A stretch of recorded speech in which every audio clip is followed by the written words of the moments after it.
Nous avons ici Jacob Fowler du Rocket de Laval. Jacob, thank you for joining us today. Thank you for having me. So we were talking just before about, being able to come up through the ranks and, playing in the USHL, jumping over to the NCAA, playing for Boston College, not Boston University, can't make that mistake.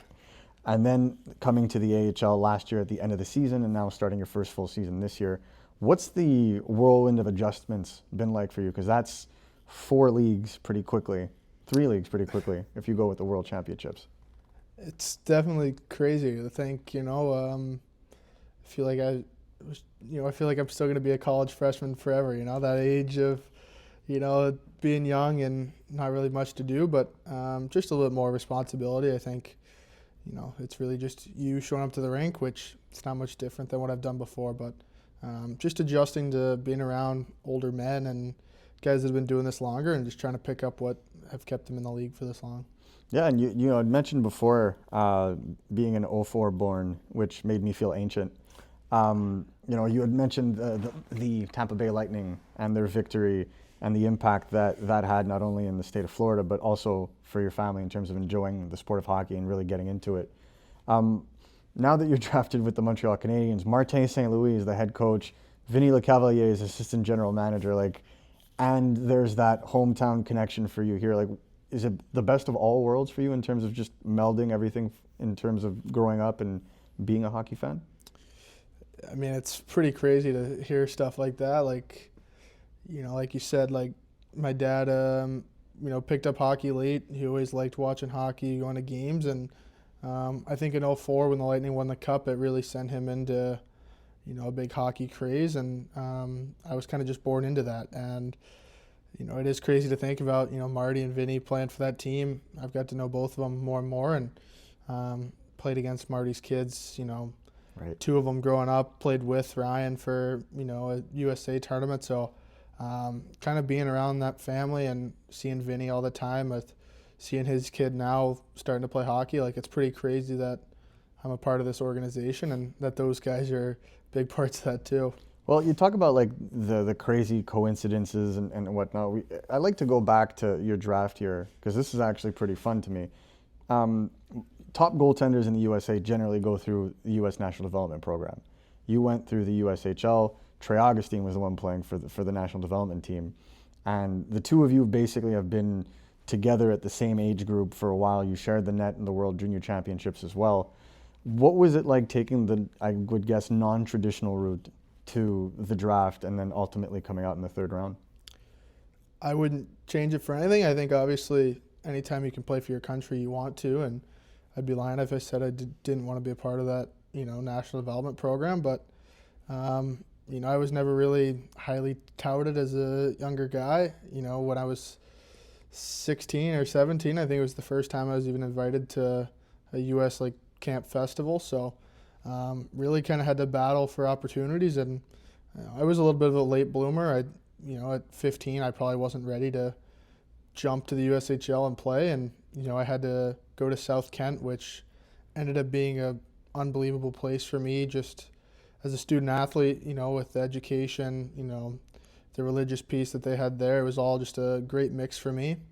And I really just learned a lot about myself, that whenever I got that opportunity in junior, whenever it was going to come, I was going to be ready. And had a good start in Youngstown, and then my 2nd year was a big year for me. And it was pretty crazy how quick things kind of turned. And again, just tried to stay ready for it all because I didn't want to go back to prep school and go backwards. I wanted to keep chasing that goal, and ended up being drafted, and that was unbelievable. I went from thinking maybe backup plans of playing in the North American League or playing in the BCHL maybe to, we ended up winning, and I had a good year in Youngstown and ended up at Boston College. So it was a pretty crazy turn of events, and man, I wouldn't change it for the world. It's a pretty wild kind of couple of years there, and then you wind up at BC, and it's a who's who roster of elite U.S.-born players, right? Will Smith, Perreault, Leonard, yourself, and I could keep going down the list, but it was a complete different shift, right? Where I felt like in Youngstown, you really kind of helped take that team, put on your back, make the big saves, You get to BC, you have a team in front of you that's excellent, and yet you're still doing that. So it was a completely different shift in how you played, because you had one of the most dominant 5-on-5 lines playing ahead of you, and sometimes that's a trap for a goalie, right? You not stay concentrated, you're seeing less rubber. How did you manage to kind of shift your focus and keep yourself so that you were dialed in and you needed to make the right save? I mean, I was pretty fortunate. You know, you named all those guys, but man, my freshman year we had a special team. You know, a lot of older guys that maybe don't get enough credit that they deserve, and man, I got away with a lot of maybe saves I shouldn't have made, or you know, goals I shouldn't have given up, because I had guys that could score 5 or 6 every single game, and I think that confidence that I had in them, that man, if I just give up 2 or 3 or less tonight, you know, we're gonna find a way to win a hockey game. And I think the biggest thing with that team was just, you know, that young freshman class that we had, like the joy and just the love that those guys had to come to the rink and just be kind of hockey nerds every day, you know, reenacting different goals, stuff like that every day in practice was just fun stuff that made coming to the rink, you know, the best time of your day every day. Well, I remember in our past conversations you had mentioned the relationship you had with Gabe Perreault, and obviously he being of French-Canadian descent and you taking French classes in BC, like there was a little bit of camaraderie in that regard as well, right? Yeah, it was him, myself, and one of our other goalies, Alex Muslak. We were all in French 1 together, and it was pretty funny because Gabe would get a couple points off for his Quebecois. It wasn't quite up to the standard that our teacher wanted for the class, but it was all good fun. We enjoyed it.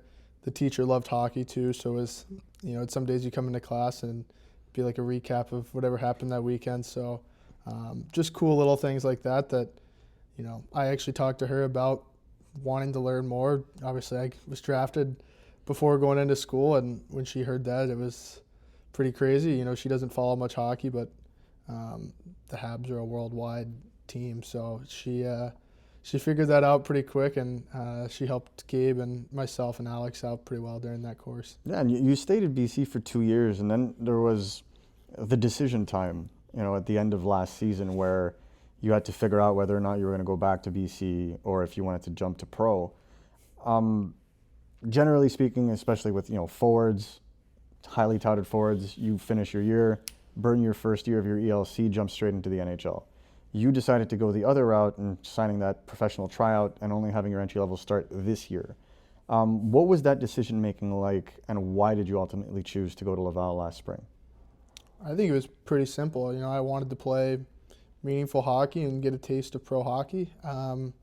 Didn't know how many games or appearances I would get in that time. I obviously was aware, you know, there was a hell of a team here last year.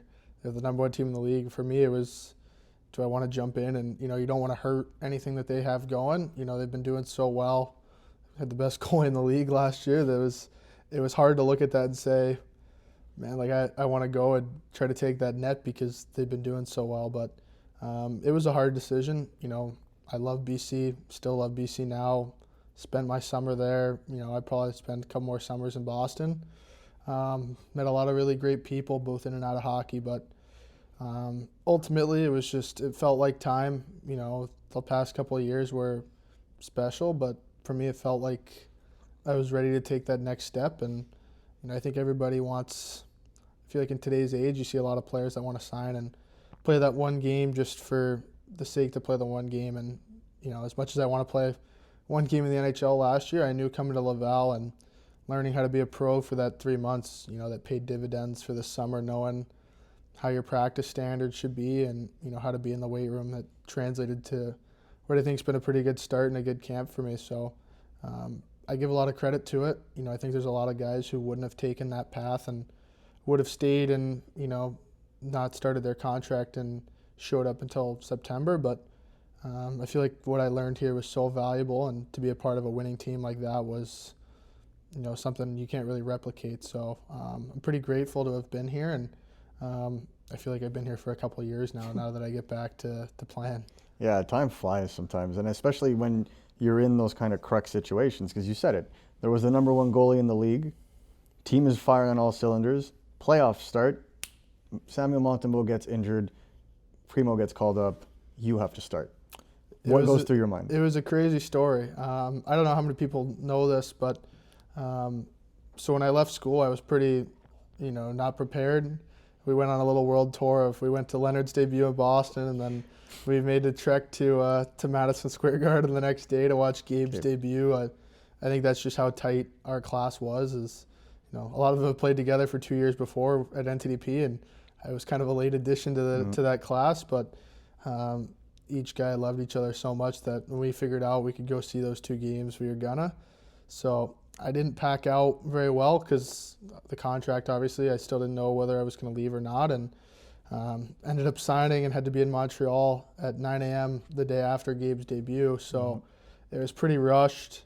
Didn't get to pack out very well. So when we had the chance during playoffs to have a couple days off, I got it cleared with the staff to go and pack out of school, make sure everything was boxed up, that if we played till the end of June to win a Calder Cup, that I'd be, not losing all my stuff. And I was probably 3-4 hours into the drive back from Boston, and I got the Habs game playing on the radio, and I heard Dobie now in net, and I was like, it's a little weird.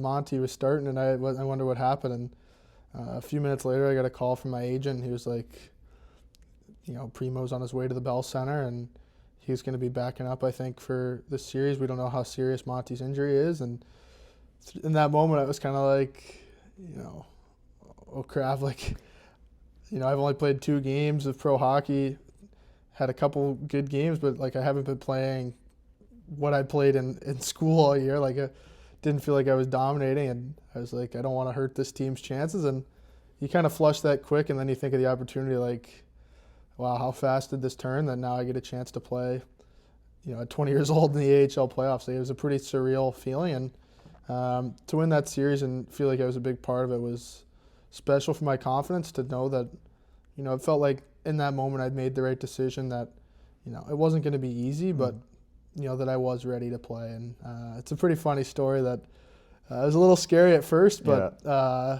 ended up just being something to laugh about after we won that series. I remember watching like Monty not be in the net, and the first thing that came to my mind was, oh boy, they're playing at home in 2 or 3 days, and the only one standing now is Jake. Like, this is going to be a thing now. It was pretty crazy because even Kavlin was dominating in the coast last year. And I remember talking to him. It was the same sort of weird thing. I felt bad that, he had to come up and he had to miss their first round of playoffs because, that pull on the rope of everybody coming up and down is pretty wild, that turn of events. And, it was definitely nice to have, Primo back when we got to the next round. But felt good to get that first series win. And splitting the net, playing like one game, like how were you able to get a flow going? Because some goaltenders like playing consecutive games.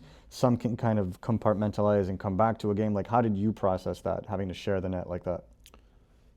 I mean, I think I was just so grateful and energetic for any opportunity that I got. Like, again, like I didn't know how much or, if I was going to play at all. It was the playoffs. Primo was dominating. Like, he'd only lost like 2 games, since I'd even been following the team. Like, he was like 25-2 or something when I looked, and for me, it was like, this guy should be in the net. He's been dominating, and when I got the chance to play, I wanted to, earn it. You don't want to just be given the net and not play well, and everybody would just look that it was handed to you. And I felt I had a good first series, and obviously didn't play as well in the Rochester series, but I learned a lot from all 3 series we were in, and I think it's made the transition to my first. I mean, it's been short, but I feel like the first 10 games of this season and preseason, not as crazy of a jump for me. Well, I mean, definitely, I think we've seen through the start of this season now, like the last 2 games that we've seen you play. And obviously, throughout the trajectory of rookie camp and training camp, like it has been consistent play. Very rarely do you get really thrown off from a game. Now we talk about the fact that you weren't sure about being drafted in your draft year. You were considering other plans, and most scouting agencies or most outlets have you as a top 3 goaltending prospect in the league. How do you go from having no expectation to having that kind of pressure on you, and how do you work through it? I feel like you see a bunch of that stuff. I try not to read too much on social media or follow or like too many things, but you obviously see it. It's posted on a lot of different things, and for me, I still feel like the same 16, 17-year-old that kind of had nowhere to go. Like those different moments with my dad or my mom on those long trips of not really knowing what was going to be next. Just play your tournament that you pay for and move on to the next one is kind of what it seemed. And it seemed like I was just going down this path of kind of just hopelessly thinking that at some point I was going to get an opportunity. And, my draft year, the USHL, I sent like a highlight video to every single team and didn't get picked. And I remember sitting there I think I had one phone number from one scout. I think it was Cedar Rapids, and I was texting, just take one chance, hope, I promise it'll be something that'll work out, and didn't get drafted. Youngstown was a camp invite that I got. It was just the first one out of the ones that I was invited to, with the dates, that I went to that, and you want to talk about having no expectations. I went there with, you weren't even guaranteed to make the camp. It was just a 2-day goalie portion of it, and it was just each day I kept making the next day. And they don't really do it's called the affiliate list in USHL, and for some reason they signed me to it because at the time Murray Gunty had watched Team Maryland because he ran Youngstown, and Team Maryland his son played for, and I guess I'd played a couple good games there, so he'd seen me play, and I get signed to that. Didn't really hear much from them for the 2 years, and that's when I started to consider, maybe I need to find somewhere else to play junior. They don't seem to have a spot for me, and fortunately I got called up at some point by default because Jack LaFontaine signed with Carolina midway through the year, and again, that pull on the rope with goalies, I ended up getting in Youngstown.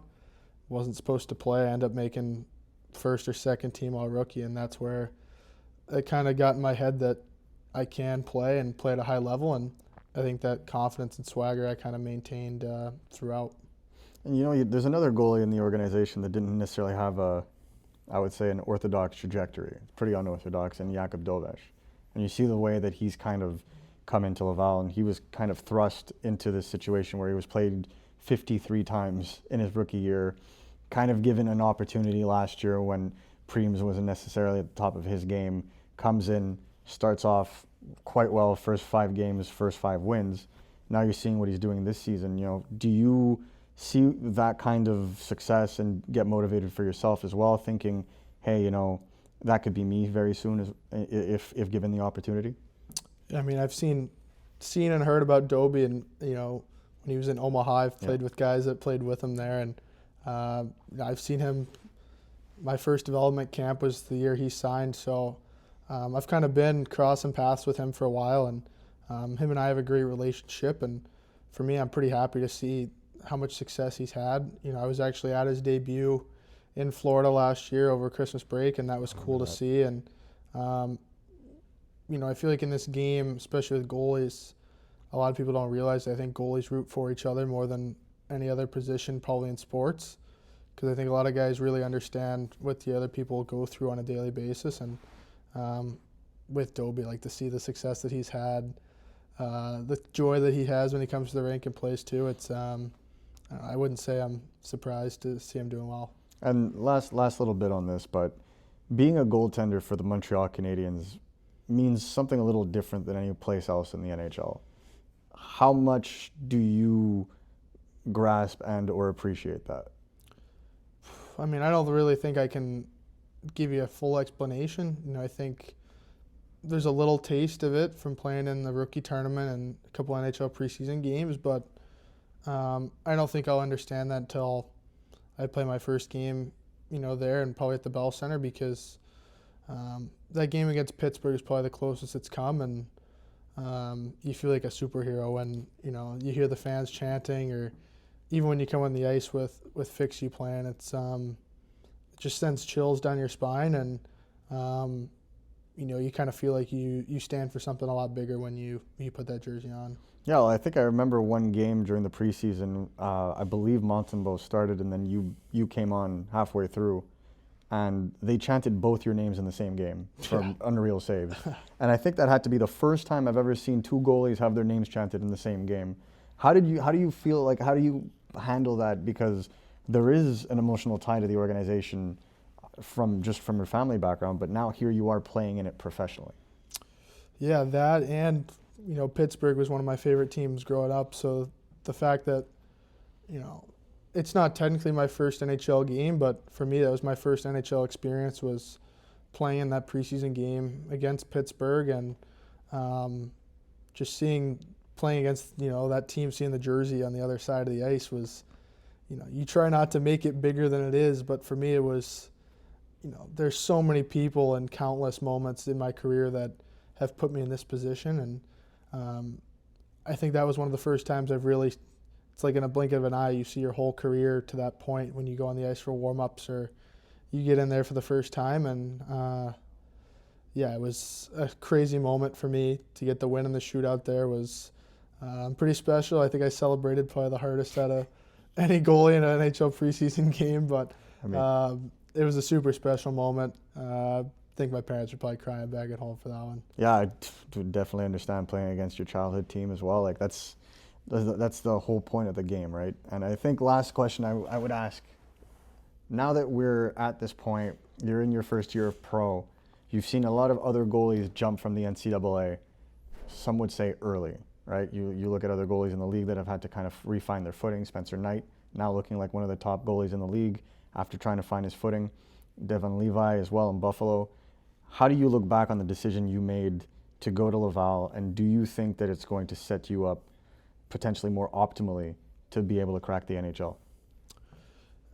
Yes and no. I mean, I don't think it would have been a bad decision to go back to Boston College. I got a lot of people there in my corner that helped me get to where I am, and another year there wouldn't have been, bad to say for my development. We still would have had a good team again this year that, I wouldn't have really had to worry about anything, crazy happening there. But, there's no going back for me. I made this decision to come play, and, now it's up to me. There's expectations for whatever it is, but if I don't put the work in, or stop the puck, no one's going to magically give me a seat at the table at the next level. And, that starts with each and every day before the game even starts. And I think I'm on a good path towards it. I've got a lot of people here, that are rooting for me and, help me put that work in each day. And it's just a matter of putting good days together. Awesome, man. Well, thank you so much, Jacob. It's been great. Perfect. Yep. Thank you.